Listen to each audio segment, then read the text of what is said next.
Halo, teman-teman semua. Selamat datang kembali di Cerita Momo. Siapa sangka, orang yang paling dekat dengan kita, yang kita anggap keluarga, justru bisa menjadi orang yang paling berbahaya? Cerita Ismi hari ini sangat menggugah hati dan penuh dengan pelajaran. Sebelum kita mulai, yuk bantu dukung channel ini dengan menekan tombol like, subscribe, dan jangan lupa komen di bawah. Tuliskan nama, kota asal, dan kata, hadir, ya. Siap mendengarkan? Kalau sudah, yuk kita mulai ceritanya. Pagi di kediaman Ismi terasa sangat berbeda. Bukan karena ada hal istimewa yang terjadi, melainkan karena semuanya terasa sempurna. Terlalu sempurna, hingga menimbulkan kecurigaan dalam benak Ismi sendiri. Rumahnya yang megah, seluas istana modern dengan arsitektur minimalis yang elegan, disinari oleh cahaya matahari yang masuk melalui jendela-jendela besar dari lantai ke langit-langit. Di taman belakang, kolam renang dengan air sebening kristal memantulkan bayangan pohon-pohon palem yang tertata rapi. Inilah hasil kerja keras Ismi selama bertahun-tahun, kekayaan yang ia bangun dari nol, sebuah imperium bisnis fashion yang kini menjadi salah satu yang terbesar di ibu kota. Ismi, dengan rambut coklat panjang tergerai dan setelan kasual dari brand ternama, duduk di teras belakang sambil menyesap kopi. Ia memandang langit Jakarta yang cerah. Hidupnya nyaris tanpa celah. Ia punya segalanya, karir cemerlang, aset-aset mewah, dan suami yang mencintainya. Namun, seperti layaknya bulan purnama yang indah tapi menyimpan sisi gelap, ada satu hal yang kerap mengusik ketenangan Ismi, keluarga suaminya. Ismi menghembuskan napas panjang. Hubungannya dengan keluarga suaminya, terutama sang ibu mertua dan adik ipar, Siska, selalu terasa seperti berjalan di atas kaca. Tampak halus dan harmonis di luar, tapi sangat rapuh dan bisa pecah kapan saja. Mereka selalu menampilkan senyum termanis, memeluk Ismi dengan hangat, namun mata mereka seringkali memancarkan kilatan yang aneh, seolah mengukur dan menimbang setiap inci kesuksesan yang ia miliki. Hari ini, firasat buruk itu kembali datang. Siska meneleponnya dengan nada riang yang terlalu dipaksakan, mengabarkan bahwa ia dan ibu mertua akan mampir sore nanti. "Aku kangen banget, Kak Ismi. Ibu juga sudah lama tidak main. Nanti sore kami datang, ya?" Suaranya terdengar seperti lonceng yang berbunyi sumbang di telinga Ismi. Ismi tahu, kunjungan ini pasti bukan sekadar kunjungan biasa. Naluri seorang wanita yang telah menghadapi berbagai tantangan bisnisnya, berkata bahwa ada sesuatu yang sedang direncanakan. Tapi Ismi berusaha mengabaikannya. Toh, apalagi yang bisa mereka ambil darinya? Semua asetnya berada di bawah nama pribadinya, dilindungi oleh perjanjian pranikah yang ketat. Suaminya, Bayu, juga selalu mendukungnya. Sore harinya, tepat pukul 4, mobil sedan hitam Siska berhenti di halaman. Ibu mertua keluar dari mobil dengan gaun batik elegan, diikuti Siska yang mengenakan blus sutra yang tampak mahal. Senyum di wajah mereka sangat lebar, hampir tidak wajar. "Ismi sayang."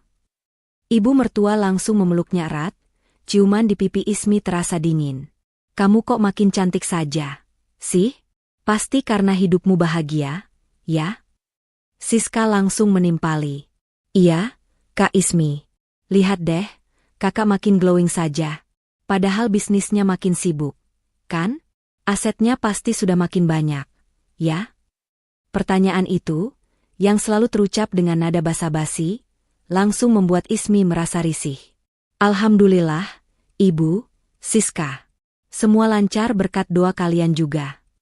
Ismi membalas dengan senyum yang dipaksakan. Ia mempersilakan mereka masuk. Ruang tamu Ismi adalah showcase dari gaya hidupnya.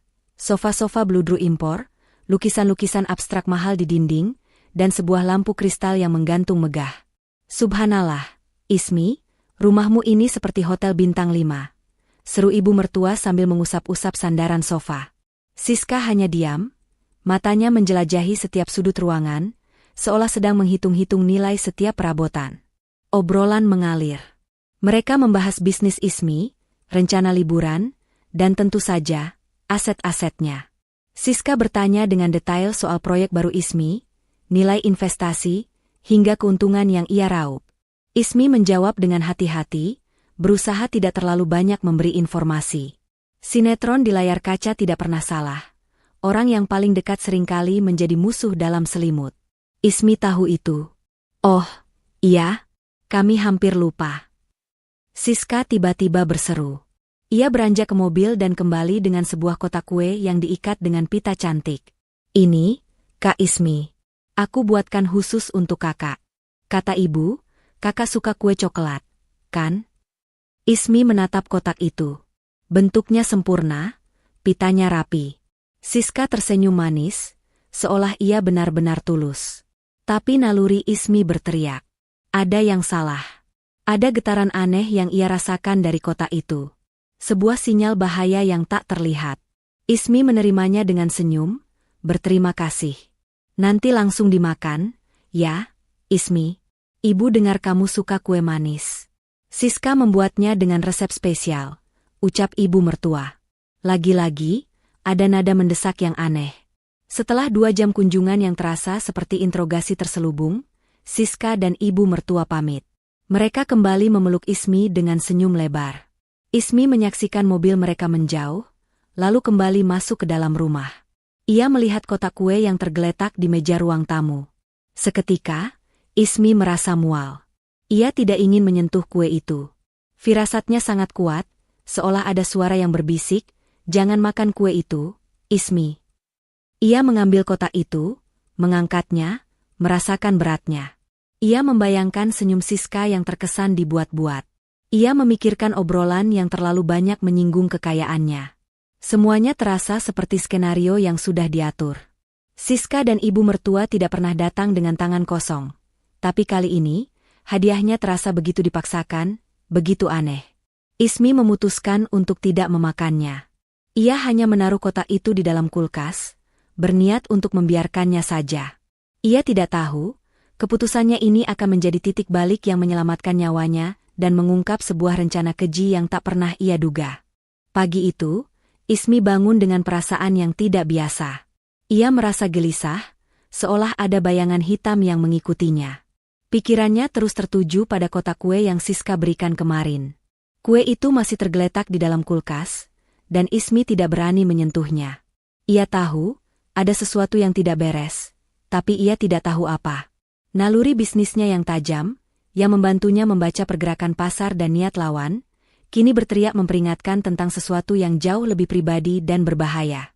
Sambil menikmati sarapan paginya, ponsel Ismi berdering. Nama Siska muncul di layar. Ismi mengangkatnya dengan ragu. "Halo, Kak Ismi. Sudah dimakan kuenya? Enak, kan?" Suara Siska di seberang sana terdengar sangat ceria, tapi Ismi bisa merasakan kegelisahan yang tersembunyi. Ada nada desakan yang aneh. Seolah-olah Siska sangat ingin Ismi menjawab, "Ya, sudah, dan enak sekali." Ismi diam sejenak. Ia mencoba menebak-nebak apa yang sebenarnya terjadi. Mengapa Siska begitu ingin tahu tentang kue itu? Mungkinkah kue itu memang beracun? Tubuhnya meremang. Ide itu terlalu kejam untuk dipikirkan. "Halo, Kak?" Siska kembali bertanya, kali ini dengan nada yang sedikit lebih cemas. Ismi memutuskan untuk mengambil risiko. Ia tidak tahu apa yang ia lakukan, tapi ia merasa perlu menguji Siska. "Oh, kue itu?" jawab Ismi dengan nada santai. "Sudah habis." Yes. Ada keheningan panjang di ujung sana. Terlalu panjang. Ismi bisa mendengar napas Siska yang tertahan, seolah ia sedang menanti jawaban yang berbeda. "Sudah habis?" Siska mengulangi, suaranya terdengar tercekat. Sama kakak sendiri?" "Tentu saja tidak," jawab Ismi sambil tersenyum tipis. Ia tahu, ia sedang bermain dengan api, tapi ia harus tahu seberapa jauh api itu akan membakar. "Aku tidak tega makan sendiri. Jadi, kemarin pas ibu mertua mau pulang, aku berikan kuenya. Katanya, ibu suka kue buatanmu, Siska." Ada kebisuan yang panjang. Ismi bisa mendengar Siska terdiam, terkejut, kebingungan. Rencana jahatnya tidak berjalan sesuai skenario. Ismi membayangkan wajah Siska yang berubah pucat, matanya membesar karena terkejut. "Halo, Siska? Kamu masih di sana?" Ismi bertanya, memecah keheningan. Siska menjawab dengan terbata-bata. Maaf Kak, sinyalnya jelek, Aku tutup dulu ya. Nanti aku telepon lagi. Panggilan itu langsung terputus. Ismi menatap ponselnya. Ia yakin ada sesuatu yang sangat salah dengan kue itu. Siska tidak menelepon untuk memastikan apakah kue itu enak, melainkan untuk memastikan bahwa Ismi telah memakannya. Rencana mereka adalah menusuknya dari belakang, dengan cara yang paling kejam. Tanpa membuang waktu, Ismi langsung menghubungi ibu mertua.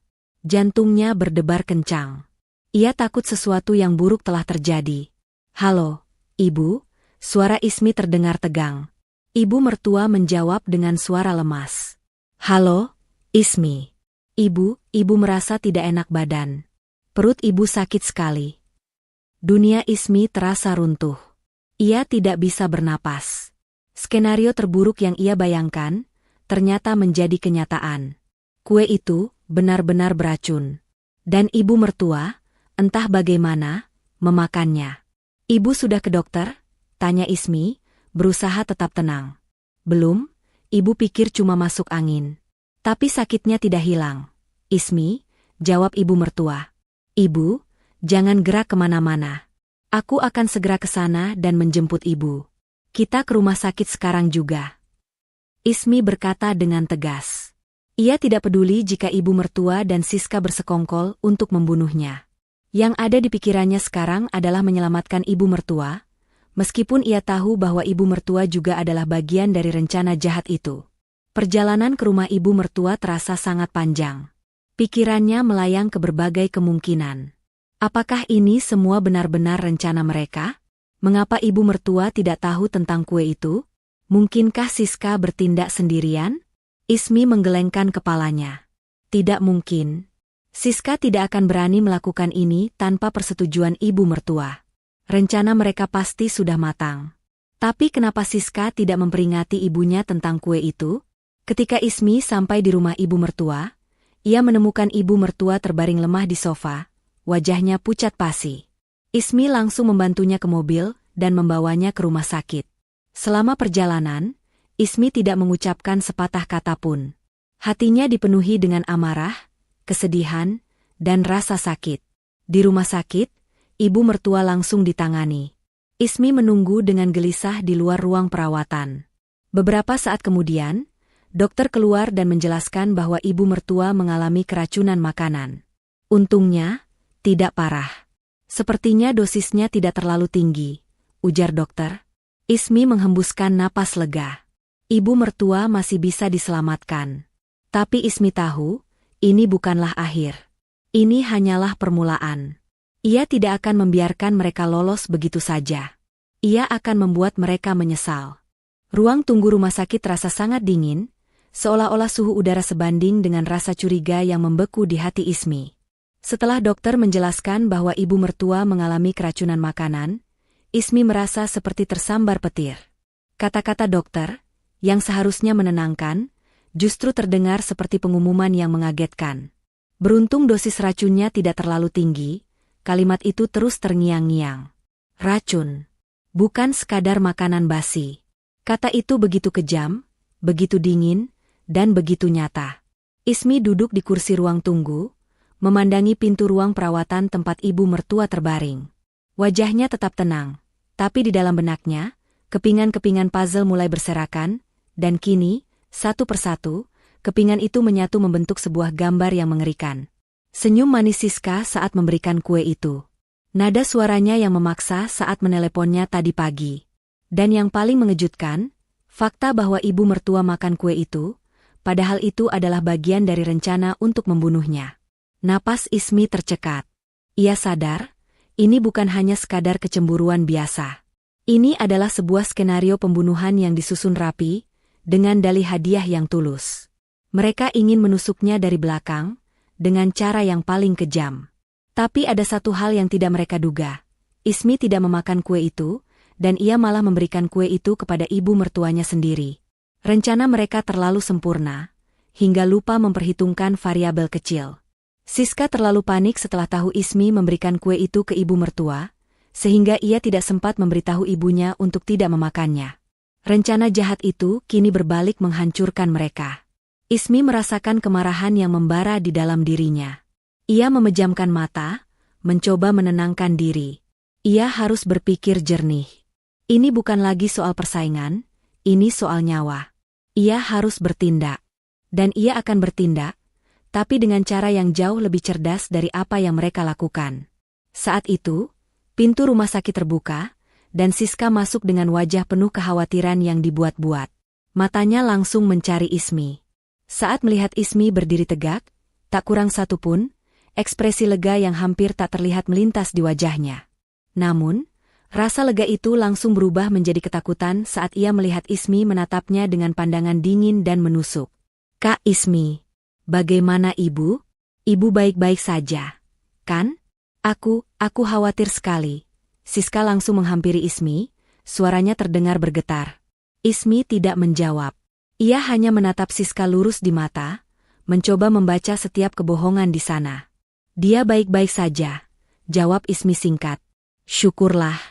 Aku tidak tahu kalau ibu akan makan kuenya." Siska menggigit bibirnya, kalimat itu terucap begitu saja, tak sengaja. Kalimat itu adalah pengakuan tanpa kata. Ismi tersenyum sinis. "Memangnya kenapa kalau ibu makan kuenya?" Siska langsung panik. Wajahnya memucat, matanya membesar. Tidak ada apa-apa. Maksudku, kan aku buatkan kue itu untuk kakak, bukan untuk ibu." "Tapi ibu yang memakannya, SIS. Dan sekarang dia keracunan." Suara Ismi terdengar rendah, penuh ancaman. Siska terdiam 1000 bahasa. Ia tidak tahu harus menjawab apa. Rencananya terbongkar. Ismi sudah tahu. Keheningan yang panjang dan mencekam itu adalah bukti nyata dari kejahatan mereka. Siska tahu, permainan sudah selesai. Ismi membalikkan badan, berjalan menjauh dari Siska. Ia tidak perlu lagi bertanya. Kebisuan Siska sudah menjawab semuanya. Ismi tahu, ia tidak bisa membiarkan ini. Mereka ingin membunuhnya, dan mereka hampir berhasil. Beruntung nalurinya mencegahnya memakan kue itu. Pikirannya langsung beralih ke rencana selanjutnya. Ia tidak akan gegabah. Ia akan bermain di level yang lebih tinggi. Pertama, ia harus mengumpulkan bukti. Ia akan meminta bantuan orang terpercayanya, seorang ahli forensik swasta, untuk menguji sisa kue itu di laboratorium. Ia juga akan menghubungi teman-temannya di bidang teknologi untuk melacak riwayat komunikasi antara Siska dan ibu mertua. Ismi menyentuh dompetnya. Ia tahu, uang dan kekuasaan tidak bisa membeli kebahagiaan. Tapi kali ini, uang dan kekuasaan akan menjadi alatnya untuk menuntut keadilan. Ia akan memastikan Siska dan ibu mertua mendapatkan balasan yang setimpal. Ia kembali menatap Siska, yang masih berdiri membeku di tempatnya, menatapnya dengan tatapan penuh ketakutan dan penyesalan. Mata Siska seolah memohon, meminta belas kasihan, tapi Ismi tidak akan membiarkan dirinya jatuh dalam jebakan itu lagi. Ia tahu, air mata yang Siska tunjukkan hanyalah air mata penyesalan karena rencananya gagal, bukan karena ia menyesal telah berbuat jahat. Ismi mengambil ponselnya, ia siap menghubungi pengacara pribadinya. Ini adalah awal dari sebuah pembalasan yang elegan. Pembalasan yang tidak menggunakan kekerasan, melainkan kekuatan hukum dan kebenaran. Ia akan membuat mereka berlutut, tidak hanya di hadapannya, tapi di hadapan hukum. Ismi berjalan memasuki kamar rawat inap ibu mertuanya dengan langkah pelan namun pasti. Aroma antiseptik yang khas rumah sakit memenuhi indera penciumannya. Ibu mertua tampak terbaring lemah di ranjang, wajahnya pucat, tapi matanya terbuka lebar, dipenuhi ketakutan. Di sisi ranjang, Siska duduk dengan kepala tertunduk, tangannya menggenggam erat tangan ibunya, seolah mencari perlindungan. Keduanya menatap Ismi dengan pandangan yang sulit diartikan. Ada rasa bersalah, rasa takut, dan sedikit rasa benci karena rencana mereka gagal. Ismi tidak langsung berbicara. Ia mengambil kursi, duduk di seberang ranjang, dan memandang kedua wanita itu secara bergantian. "Bagaimana keadaan ibu?" tanyanya dengan suara tenang, terlalu tenang. Nada suaranya yang lembut terasa lebih dingin daripada es, membuat Siska dan ibu mertua merinding. "Dokter bilang ibu baik-baik saja, hanya keracunan makanan," jawab Siska dengan suara bergetar. Ia mencoba tersenyum, tapi senyum itu hanya bertahan sesaat dan langsung luntur. Ismi mengangguk pelan. Ya, keracunan. Dari kue yang kau kirim kemarin, Siska. Ruangan itu hening seketika. Siska langsung mengangkat kepalanya, matanya membelalak kaget. Ibu mertua menelan ludah dengan susah payah. Ekspresi di wajah mereka adalah konfirmasi yang paling jelas. Mengapa kalian berdua begitu terobsesi dengan hidupku? Tanya Ismi, tidak ada kemarahan dalam suaranya, hanya kekecewaan yang mendalam. Apa salahku? Kalian adalah keluargaku. Kalian seharusnya melindungiku, bukan ingin membunuhku. Siska hendak membela diri, tapi ibu mertua, yang sudah tidak tahan dengan beban rahasia itu, menggenggam tangan Ismi. Ismi, maafkan kami, maafkan ibu. Air mata mulai mengalir deras di pipinya. Maaf untuk apa, Bu? Tanya Ismi, wajahnya tanpa ekspresi. Maaf karena niat kalian membunuhku, atau maaf karena kalian gagal. Kalimat itu seperti pisau yang menusuk jantung ibu mertua. Ia mulai menangis sesenggukan. Siska mencoba menenangkan ibunya, tapi ibu mertua sudah tidak bisa menahannya lagi. Ismi, ibu iri, katanya dengan suara bergetar. Ibu iri dengan semua yang kamu punya. Kamu punya segalanya. Harta, kecantikan, bisnis yang sukses. Sementara kami harus hidup dalam bayanganmu. Ismi mendengarkan, hatinya terasa seperti diremas. Apa yang kalian rencanakan? Tanyanya. Mengapa ibu makan kuenya? Ibu mertua menoleh ke arah Siska dengan tatapan penuh tuduhan. Siska langsung tertunduk, tidak berani menatap ibunya. Kami sudah merencanakan ini sejak lama. Nak, ibu mertua mulai bercerita. Kami berencana membuatmu lumpuh, lalu mengambil semua asetmu.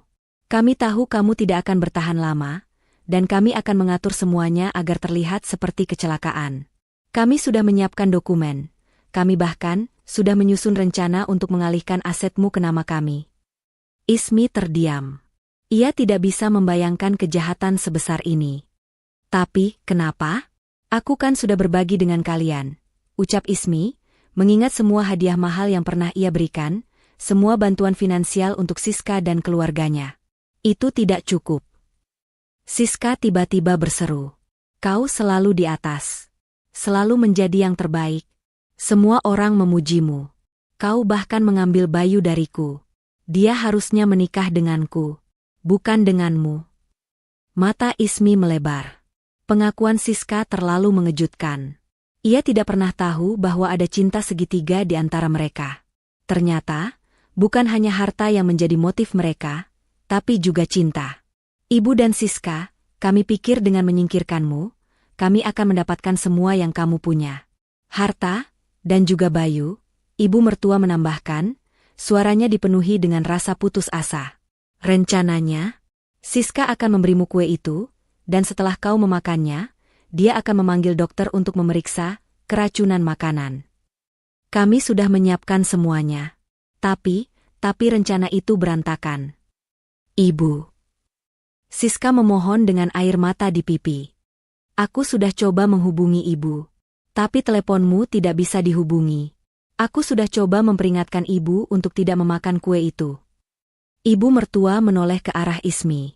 Kami sudah bersekongkol. Nak, kami ingin membunuhmu. Tapi Siska, dia belum sempat memberitahu ibu tentang racunnya, karena kau sudah lebih dulu menelepon. Ibu mertua memandang Siska dengan tatapan terluka. Kau bahkan rela mengorbankan ibumu sendiri, Siska. Siska terisak. Ia tidak bisa membantah. Semua kebohongan yang ia simpan kini terkuak. Ia merasa sangat malu dan bersalah. Ismi bangkit dari kursinya. Ia tidak bisa lagi berada di ruangan itu. Hatinya hancur. Bukan karena ia takut, tapi karena ia tahu, keluarga yang ia coba cintai selama ini, adalah ular berbisa yang menunggu waktu untuk menggigitnya. Ini bukan lagi masalah keluarga, kata Ismi, suaranya kini kembali dingin dan tegas. Ia menatap Siska. Ini adalah kejahatan. Kau ingin membunuhku. Ibu ingin membunuhku. Aku tidak akan memaafkan kalian. Kalian akan mendapatkan balasan yang setimpal. Ismi berbalik, meninggalkan kamar itu. Ia mendengar isak tangis Siska dan ibu mertua di belakangnya, tapi ia tidak menoleh. Di luar pintu kamar, ia langsung mengambil ponselnya. Ia akan menghubungi pengacaranya. Waktunya untuk bertindak. Waktunya untuk menuntut keadilan. Tentu, mari kita lanjutkan kisah Ismi. Bab 5, Pengakuan di rumah sakit. Langkah kaki Ismi sudah setengah jalan keluar dari kamar rawat inap, namun entah mengapa, tubuhnya berhenti. Bukan karena ia ragu, melainkan karena ada dorongan kuat di dalam dirinya yang menuntut jawaban yang lebih lengkap. Ia tidak ingin mendengar pengakuan yang setengah-setengah. Ia ingin tahu, sejauh mana kegelapan di hati mereka. Ia ingin tahu, semua bisikan dan senyum palsu yang ia terima selama ini, seberapa jauh itu sudah menjadi sebuah skenario yang disiapkan dengan matang. Dengan sebuah keputusan yang tegas, Ismi berbalik dan melangkah kembali ke dalam kamar. Siska dan ibu mertua yang melihatnya kembali, langsung terkesiap. Wajah mereka yang sudah basah oleh air mata, kini dipenuhi ketakutan yang lebih dalam. Mereka mengira Ismi sudah pergi, dan mereka bisa bersembunyi di balik tangisan dan rasa bersalah palsu mereka. "Duduklah, ibu," kata Ismi dengan suara yang dingin. "Duduklah, Siska."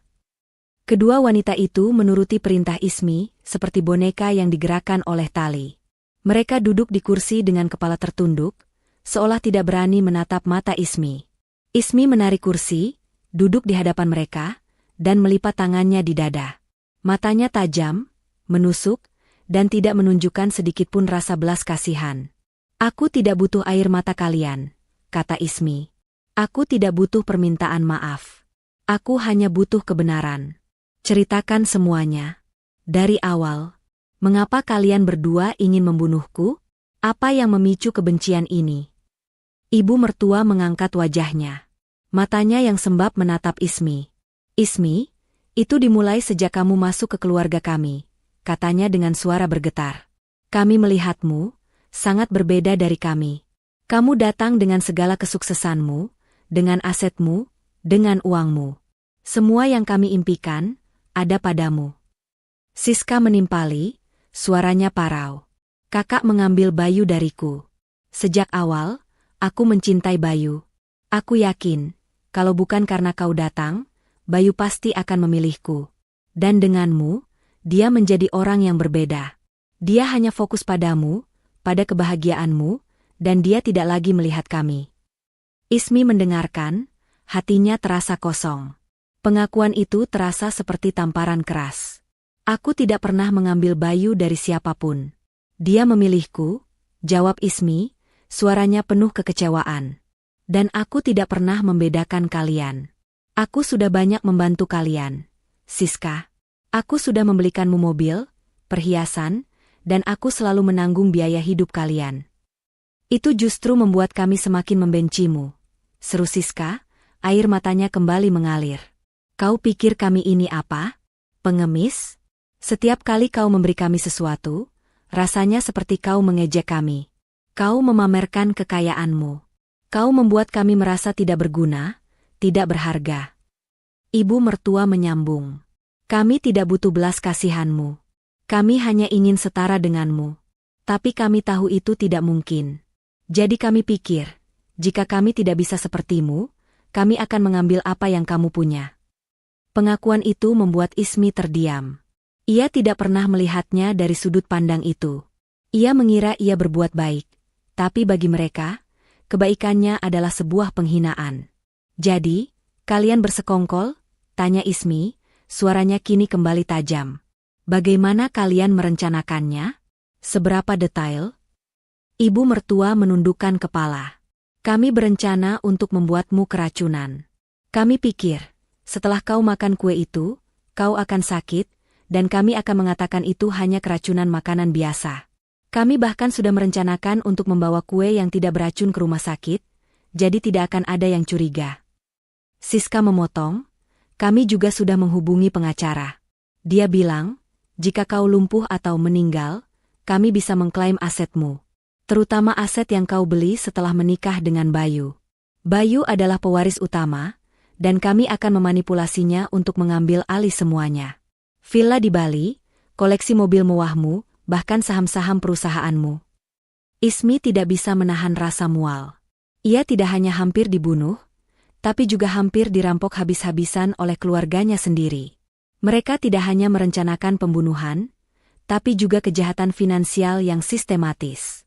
Tapi aku tidak menyangka kau begitu bodoh, Siska. Ibu mertua tiba-tiba membentak Siska. Aku sudah berpesan padamu untuk telepon aku segera setelah kau tahu Ismi sudah memakan kue itu. Tapi kau tidak melakukannya. Kau membiarkan aku makan racun itu. Siska langsung terisak. Aku panik, Bu. Ismi meneleponku lebih dulu. Aku tidak punya waktu.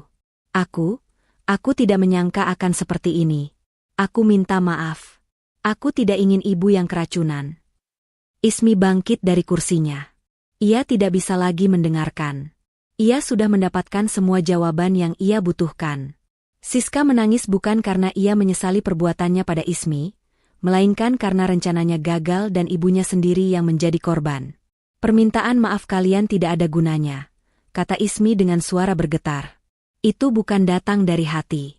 Itu datang dari rasa takut. Kalian takut dengan apa yang akan terjadi pada kalian. Aku bukan lagi keluarga kalian. Kalian adalah penjahat. Dan kalian akan menghadapi konsekuensi dari perbuatan kalian. Ismi berbalik, dan kali ini, ia tidak akan menoleh lagi. Ia melangkah keluar dari kamar, menuju lobi rumah sakit. Pikirannya sudah jernih. Tidak ada lagi keraguan. Hanya ada satu jalan yang harus ia tempuh, jalan hukum. Ia akan melaporkan mereka ke polisi. Semua bukti yang ia kumpulkan, semua pengakuan yang ia dengar, akan ia gunakan untuk memastikan mereka mendapatkan balasan yang setimpal. Kisah ini bukan lagi soal keluarga, tapi soal kejahatan, dan keadilan harus ditegakkan.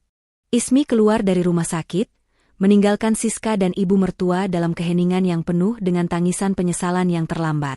Air mata dan permohonan maaf mereka terasa hampa dan palsu, seperti sandiwara yang dimainkan oleh aktor yang buruk. Pikirannya tidak lagi dipenuhi amarah, melainkan sebuah tekad yang dingin dan terarah. Ia tahu, pengakuan lisan tidak cukup. Di mata hukum, pengakuan yang dipaksa di tengah rasa bersalah tidak akan berarti apa-apa. Ia membutuhkan bukti. Bukti yang kuat. Bukti yang tidak bisa dibantah. Ismi langsung duduk di dalam mobilnya. Daripada menyalakan mesin, ia justru mengeluarkan ponselnya. Jari-jarinya dengan cepat menekan nomor kontak yang ia tahu bisa membantunya. Nomor pertama adalah milik seorang ahli forensik swasta yang sangat profesional, yang pernah membantunya dalam kasus sengketa bisnis. Halo, Rudy, sapanya, suaranya tenang. Aku butuh bantuanmu segera. Ini sangat penting. Aku punya sampel kue yang perlu diuji. Aku butuh laporan yang akurat, seakurat mungkin. Rudy, yang sudah mengenal karakter Ismi, langsung mengangguk di seberang telepon dan berjanji akan datang dalam waktu 1 jam untuk mengambil sampel kue. Setelah mengakhiri panggilan, Ismi menghubungi kontak lain. Kali ini, seorang ahli digital forensik, temannya yang sangat dipercaya. Andra, panggilnya. Aku butuh bantuanmu. Aku ingin melacak semua pesan dan percakapan antara 2 nomor. Aku ingin semua yang mereka bicarakan dari beberapa bulan terakhir. Fokus pada kata kunci, kue, rencana, aset, dan Ismi. Andra, seorang ahli yang cerdik dan sangat efisien, mengangguk tanpa bertanya banyak. Ia hanya meminta Ismi mengirimkan nomor ponsel Siska dan ibu mertua. Ismi mengemudikan mobilnya pulang. Selama perjalanan, ia tidak memutar musik. Pikirannya hanya terfokus pada satu hal, keadilan. Sesampainya di rumah, Ismi mengambil kotak kue yang tergeletak di kulkas. Ia memandang kotak itu. Sebuah hadiah yang seharusnya penuh cinta, ternyata dipenuhi niat jahat. Ia memasukkan sisa kue itu ke dalam kantong plastik khusus. Ia juga mengambil ponsel lama Siska dan ibu mertua yang kebetulan masih ada di rumahnya. Ia ingat pernah membelikan mereka ponsel baru beberapa bulan lalu. 1 jam kemudian, Rudy tiba. Ia mengambil sampel kue dengan sarung tangan dan membawanya ke laboratoriumnya.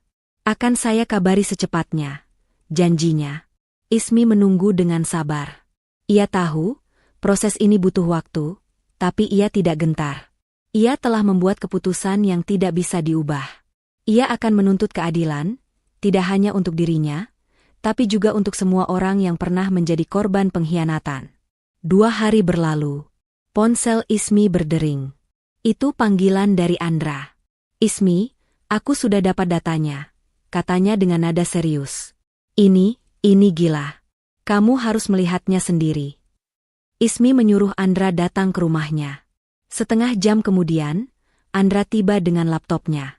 Ia membuka sebuah folder yang berisi screenshot dari percakapan Siska dan ibu mertua. Mereka tidak tahu aku bisa mengakses ini," gumam Andra sambil menunjukkan layar laptopnya. Ismi mulai membaca. Setiap pesan yang ia baca membuat darahnya mendidih. Percakapan mereka begitu kejam, begitu detail, begitu kejam. "Siska, aku benci dia, Bu. Semua yang dia punya seharusnya jadi milikku. Bayu juga seharusnya jadi milikku. Ibu mertua, sabar, Nak. Kita punya rencana. Ingat rencana kita. Kita akan ambil semuanya. Harta dan juga Bayu. Ada juga percakapan tentang aset-asetnya. Ibu mertua, pengacara bilang, setelah dia tiada, kita bisa mengalihkan aset-asetnya. Aku sudah siapkan dokumennya. Yang paling utama villa di Bali, itu yang paling mahal. Siska, aku juga ingin mobil Lamborghini-nya, Bu. Itu harus jadi milikku." Ismi membaca semuanya dengan hati yang hancur. Mereka tidak hanya iri, mereka telah merencanakan semuanya dengan hati-hati dan penuh perhitungan. Mereka bahkan telah menyiapkan dokumen-dokumen palsu. Lalu, Ismi sampai pada bagian yang paling mengerikan. Percakapan tentang kue itu. "Siska, aku sudah campur obat tidur dosis tinggi di dalam kue, Bu. Itu akan membuatnya tidak sadar, dan besok aku akan meneleponnya. Setelah dia memakannya, kita akan bilang ke Bayu kalau dia jatuh di kamar mandi. Ibu mertua, bagus, Nak. Kita akan mendapatkan semuanya. Aku tidak sabar." Mata Ismi memanas. Pengkhianatan ini begitu dalam, begitu dingin. Tidak lama kemudian, Rudi menelepon. "Ismi, laporan forensiknya sudah selesai," katanya dengan suara tegang. "Kue itu mengandung talium. Dosisnya cukup untuk membunuh. Ini bukan keracunan makanan biasa. Ini percobaan pembunuhan." Ismi menghela napas panjang. "Terima kasih, Rudi." Ia menatap layar laptop Andra, lalu ke arah laporan forensik di tangannya. Pengakuan lisan Siska dan ibu mertua kini didukung oleh bukti fisik dan digital yang tidak bisa dibantah. Rasa sakit di hatinya berubah menjadi api. Api untuk menuntut keadilan. Ismi menyuruh Andra mencetak semua percakapan itu. Ia mengumpulkan semua bukti di atas meja. Laporan forensik, sisa kue dalam kantong plastik, dan lembaran-lembaran percakapan yang dicetak. Ia tidak lagi melihat Siska dan ibu mertua sebagai keluarga. Mereka adalah penjahat. Dan Ismi akan memastikan mereka akan mendapatkan balasan yang setimpal. Ini bukan lagi soal keluarga yang rusak, tapi soal kejahatan serius yang harus diadili. Malam itu, Ismi duduk sendirian di ruang kerja rumahnya yang sunyi. Laptopnya masih menyala, menampilkan ratusan pesan antara Siska dan ibu mertua. Di sampingnya, laporan forensik tergeletak, sebuah kertas dingin yang berisi kata-kata mematikan, talium. Bukti-bukti yang ia kumpulkan begitu kuat dan tak terbantahkan. Namun kini, bukti-bukti itu menjadi beban yang amat berat. Ruangan yang biasa menjadi tempatnya mengambil keputusan bisnis yang cerdas, kini menjadi medan perang batinnya sendiri. Pilihan yang ada di hadapannya bukanlah pilihan yang mudah. Pilihan antara memaafkan atau menuntut keadilan. Pilihan antara melindungi nama baik keluarga yang ingin menghancurkannya, atau melindungi dirinya sendiri dan memastikan kejahatan tidak terulang. Hatinya terbelah. Di satu sisi, ia ingin menuntut keadilan. Ia ingin Siska dan ibu mertua merasakan balasan atas perbuatan mereka. Mereka tidak hanya mencoba membunuhnya, tapi mereka juga telah merencanakan untuk merampas semua yang ia bangun dengan darah dan air mata. Namun, di sisi lain, ia memikirkan suaminya, Bayu. Ia mencintai Bayu lebih dari segalanya.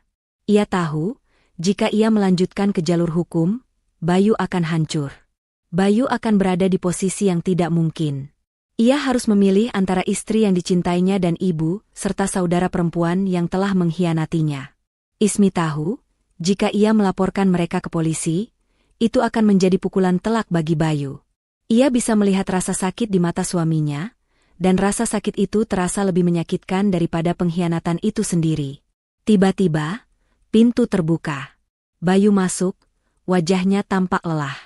Ia baru saja pulang dari perjalanan bisnis. "Ismi, kok belum tidur? Kamu kenapa? Ada apa?" tanyanya.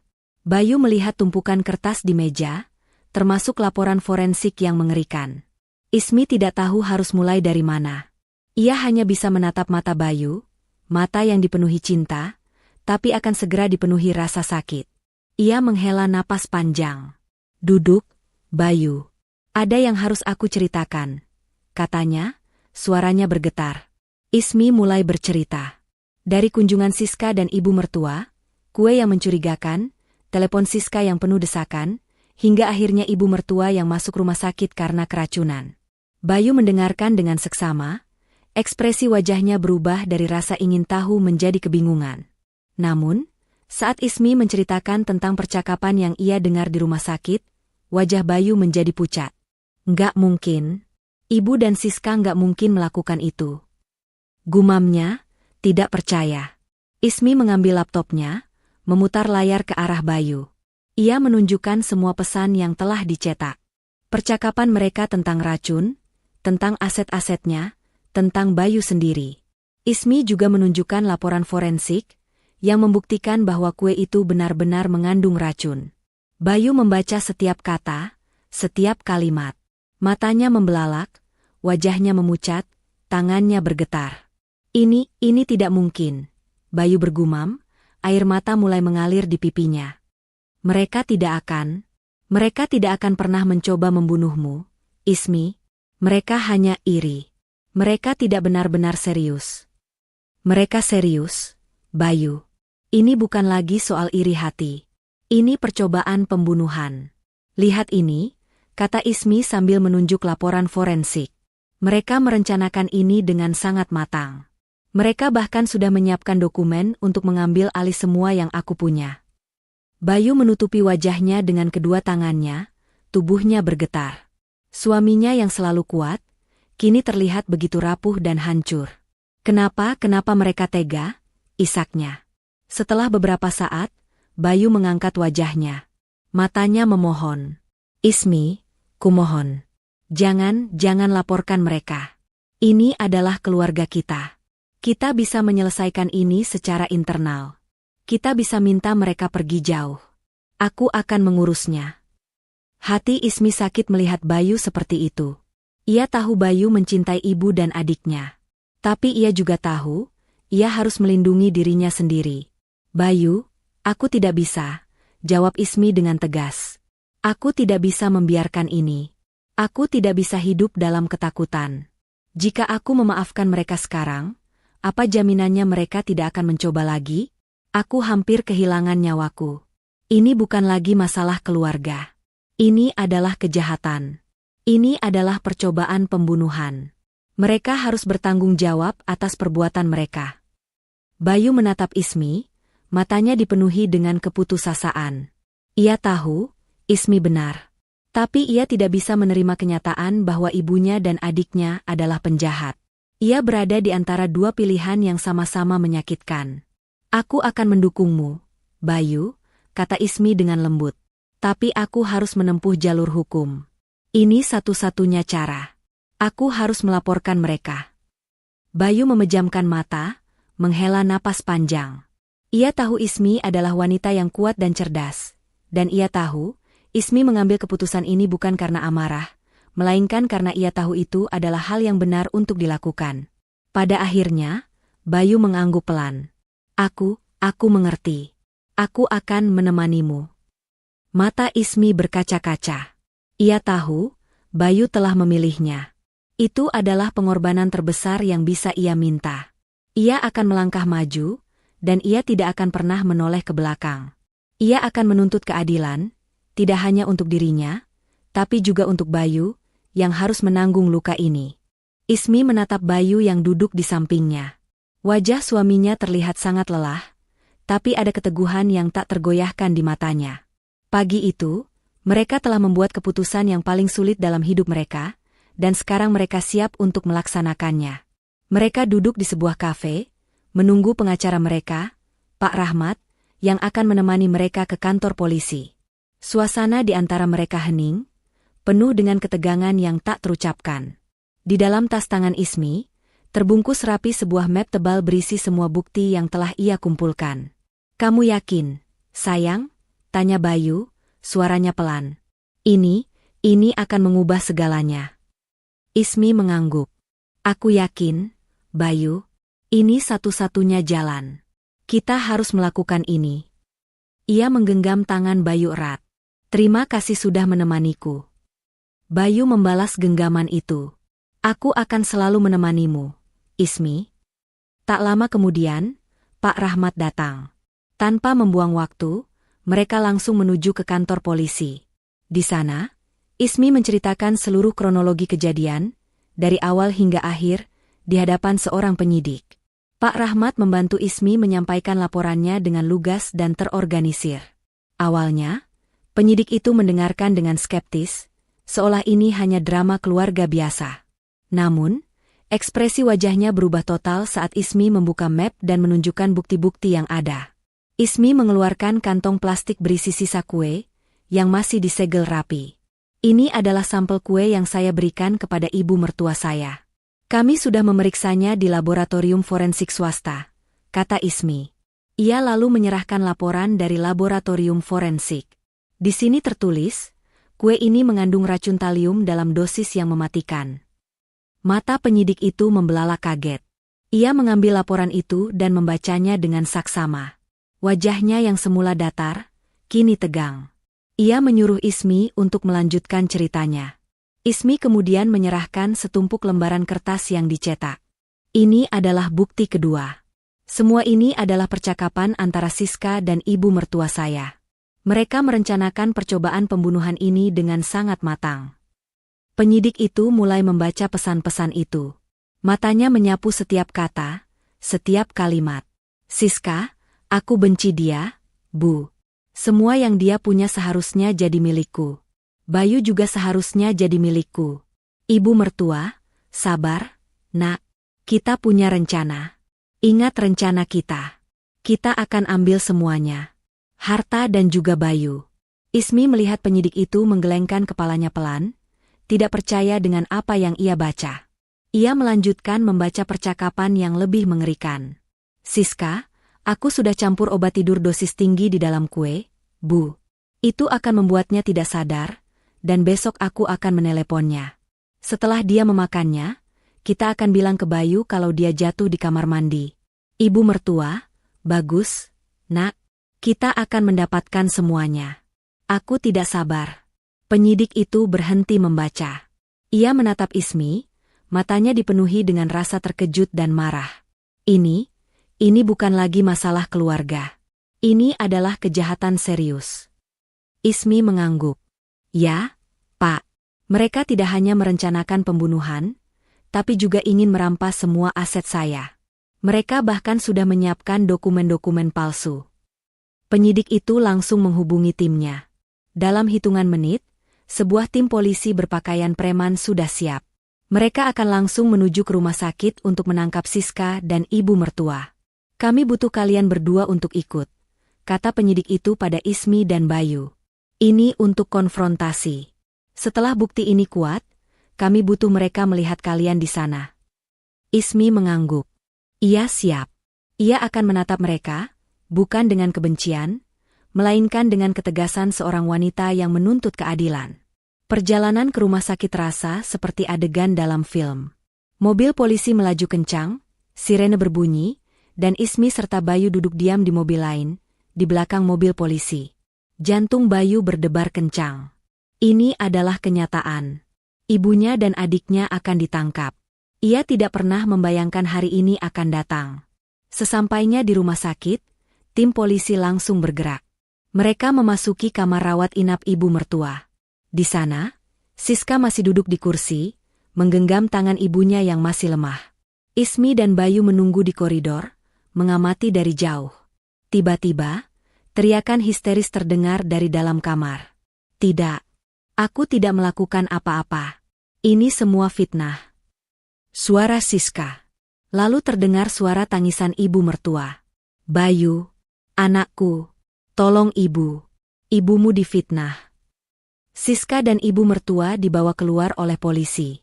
Mereka mengenakan borgol, dan wajah mereka dipenuhi ketakutan dan kebingungan. Siska melihat Ismi berdiri di koridor. Matanya membelalak. Ia berontak, mencoba mendekati Ismi. Ini semua gara-gara kamu. Dasar wanita kejam. Kau ingin memenjarakan kami, teriaknya.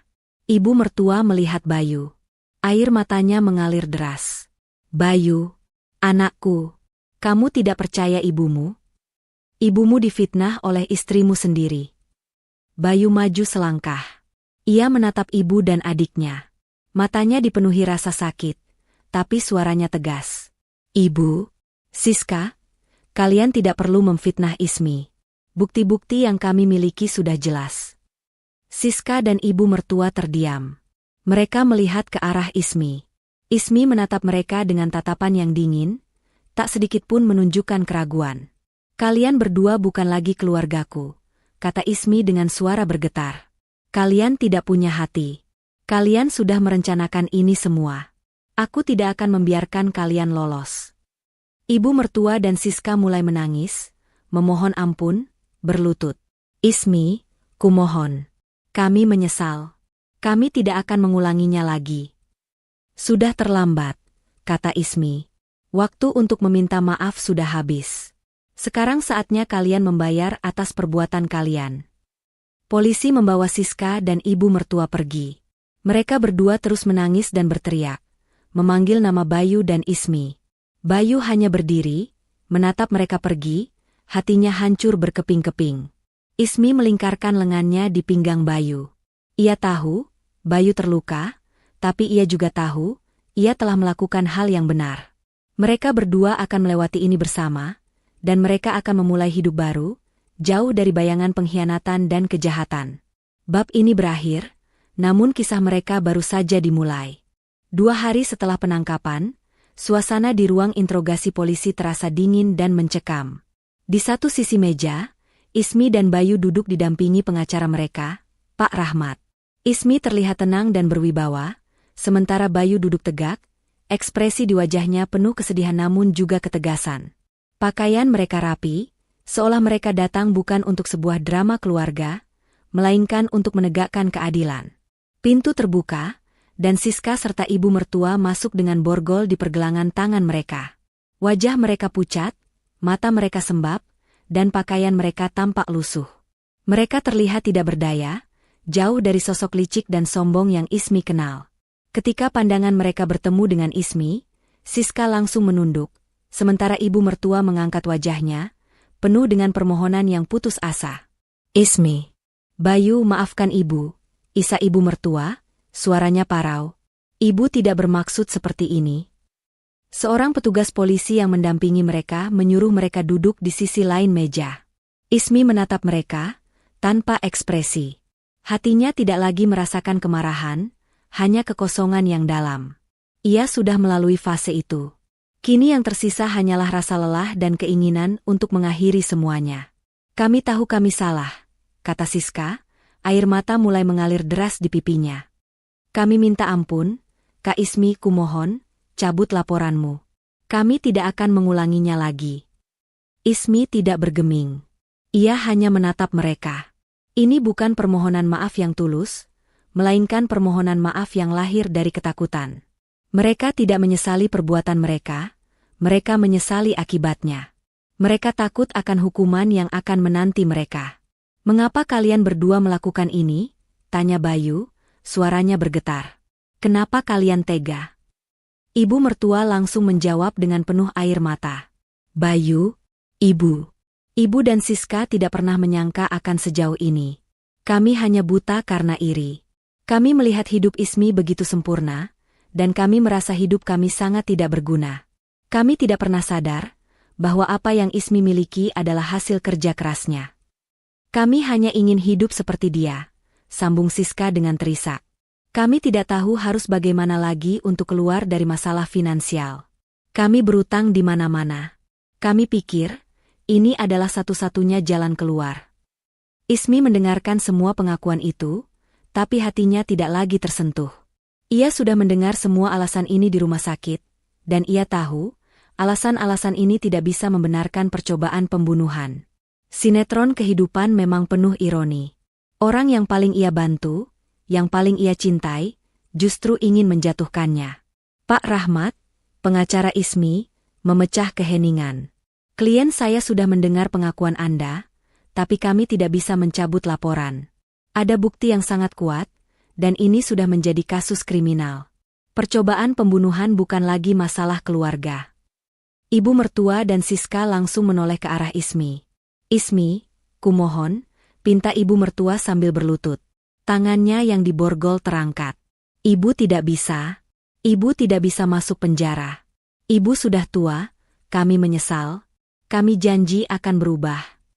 Bayu melihat ibunya berlutut di hadapan istrinya. Hatinya hancur, tapi ia juga tahu Ismi benar. Mereka harus menanggung konsekuensi dari perbuatan mereka. Ibu, Siska, kata Ismi, suaranya lembut tapi penuh ketegasan. Dengarkan aku baik-baik. Aku memaafkan kalian.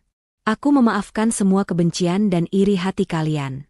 Aku memaafkan niat kalian untuk membunuhku.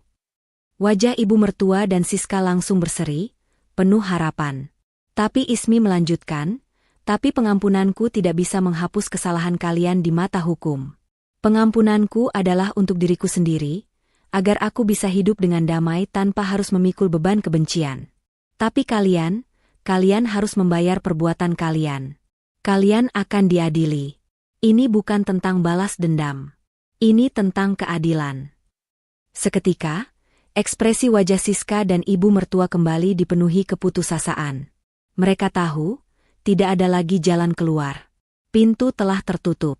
Ismi tidak bisa disuap dengan air mata dan permohonan yang terlambat. Ismi telah membuat keputusan. Meskipun hati Bayu terasa sakit, ia bangga dengan istrinya. Ismi tidak hanya menuntut keadilan, tapi ia juga menunjukkan kekuatan batin yang luar biasa. Ia tidak membiarkan emosinya menguasai dirinya. Ia bertindak dengan kepala dingin, dan ia membuktikan bahwa kejahatan tidak akan pernah menang. Ismi bangkit dari kursinya. Kami sudah selesai di sini, katanya pada Pak Rahmat. Ia menatap ibu mertua dan Siska untuk terakhir kalinya. Di mata mereka, ia melihat pantulan penyesalan yang pahit. Penyesalan bukan karena mereka menyakiti Ismi, tapi karena mereka gagal. Ismi dan Bayu meninggalkan ruangan itu, bahu-membahu. Mereka akan memulai hidup baru, bebas dari bayangan pengkhianatan dan kejahatan. Mereka tahu, jalan di depan tidak akan mudah, tapi mereka akan menghadapinya bersama. 6 bulan berlalu sejak laporan polisi diajukan. Hari ini adalah hari di mana keadilan akan dijatuhkan. Ruang sidang dipenuhi dengan ketegangan. Siska dan ibu mertua duduk di kursi terdakwa, wajah mereka tampak lelah dan penuh keputusasaan. Mereka tidak lagi menunjukkan arogansi, hanya ketakutan yang mendalam. Di sisi lain, Ismi dan Bayu duduk di kursi penonton, menunggu keputusan hakim. Ismi menggenggam tangan Bayu erat. Bayu, meskipun terluka, tetap berdiri di samping istrinya, sebuah bukti cinta dan loyalitas yang tak tergoyahkan. Jaksa penuntut umum mempresentasikan semua bukti yang dikumpulkan dengan sangat rapi dan meyakinkan. Laporan forensik yang membuktikan kandungan racun talium dalam kue. Semua percakapan pesan yang dicetak, yang secara gamblang memaparkan rencana keji mereka. Pengakuan yang mereka berikan di hadapan Ismi dan Bayu di rumah sakit. Semua itu tidak bisa dibantah. Pengacara yang ditunjuk untuk Siska dan ibu mertua tidak bisa berbuat banyak. Bukti-bukti yang ada terlalu kuat. Setelah mendengarkan semua argumen, hakim mengambil keputusan. Berdasarkan bukti-bukti yang tidak terbantahkan, pengadilan memutuskan bahwa Siska dan terdakwa ibu mertua bersalah atas percobaan pembunuhan yang direncanakan. Perbuatan mereka tidak hanya keji, tapi juga menunjukkan niat jahat yang mendalam. Oleh karena itu, majelis hakim menjatuhkan hukuman penjara kepada Siska dan ibu mertua selama 10 tahun. Kata-kata itu bergaung di seluruh ruangan. Siska langsung pingsan, dan ibu mertua menangis histeris. Mereka tidak bisa menerima kenyataan bahwa mereka harus membayar mahal atas perbuatan mereka. Ismi hanya menatap mereka. Tidak ada senyum kemenangan, hanya rasa lega yang mendalam. Akhirnya, keadilan telah ditegakkan. Ia telah membela diri dan melindungi dirinya dari kejahatan. Setelah sidang selesai, Ismi dan Bayu pulang ke rumah. Perjalanan itu terasa jauh lebih ringan. Beban yang selama ini mereka pikul akhirnya terangkat. Mereka berdua tidak bisa menghapus kenangan pahit itu, tapi mereka tahu, mereka telah melakukan hal yang benar. Mereka telah memilih kebenaran di atas kebohongan, keadilan di atas pengkhianatan. "Kamu baik-baik saja, sayang?" tanya Bayu, menatap mata Ismi. Ismi mengangguk. "Aku baik-baik saja. Kamu?" Bayu tersenyum. "Aku juga. Terima kasih sudah tidak membiarkan mereka lolos begitu saja." "Kamu benar. Ini adalah satu-satunya cara." Bayu memang terluka, tapi ia tidak lagi merasa sakit. Luka itu akan sembuh seiring waktu. Ia tidak pernah meragukan istrinya. Ismi adalah wanita yang kuat, dan ia telah membuktikannya. Ia tidak hanya melawan kejahatan, tapi ia juga menyelamatkan keluarganya dari kehancuran yang lebih dalam. Beberapa bulan kemudian, Ismi kembali fokus pada bisnisnya. Ia memperkuat sistem keamanan di perusahaannya, ia memperluas jaringan bisnisnya, dan ia menjadi lebih kuat dari sebelumnya. Ia belajar untuk tidak membiarkan orang lain mengikis kebahagiaannya. Ia tidak lagi membiarkan orang-orang dengan niat jahat masuk ke dalam lingkaran kehidupannya. Ismi dan Bayu memutuskan untuk pindah ke tempat lain, memulai hidup baru. Mereka menjual rumah lama mereka, dan membeli sebuah villa di pinggir kota, yang dikelilingi oleh pepohonan rindang. Di sana, mereka menemukan kedamaian yang selama ini mereka cari. Mereka menghabiskan waktu bersama, menumbuhkan cinta mereka yang lebih kuat dari sebelumnya. Mereka tahu, mereka akan selalu memiliki kenangan pahit itu, tapi kenangan itu tidak akan mendefinisikan siapa mereka. Pesan moral. Kisah Ismi adalah pengingat yang kuat bagi kita semua. Iri hati adalah racun yang mematikan. Jika dibiarkan tumbuh, ia dapat merusak tidak hanya diri sendiri, tetapi juga orang-orang di sekitar kita. Ibu mertua dan Siska tidak membunuh Ismi, tapi iri hati telah membunuh hati nurani mereka sendiri, merampas kebebasan mereka, dan menghancurkan hidup mereka. Kadang-kadang, kita tidak bisa lari dari kejahatan. Orang terdekat kita bisa menjadi orang yang paling berbahaya. Oleh karena itu, penting bagi kita untuk selalu mendengarkan intuisi kita. Firasat Ismilah yang menyelamatkan nyawanya. Dan yang terpenting, kisah ini mengajarkan kita bahwa keadilan harus ditegakkan. Ada kalanya, memaafkan tidak cukup. Pengampunan adalah untuk diri kita sendiri, agar kita bisa hidup tenang, tapi keadilan adalah untuk pelaku kejahatan. Mereka harus menanggung konsekuensi dari perbuatan mereka. Hanya dengan cara itu, kita dapat memastikan bahwa kejahatan tidak akan terulang kembali. Ismi tidak hanya selamat dari sebuah skenario pembunuhan, tapi ia juga muncul sebagai pemenang. Ia tidak membiarkan dirinya menjadi korban. Ia mengambil kembali kendali atas hidupnya, dan ia membuktikan bahwa kejahatan tidak akan pernah menang.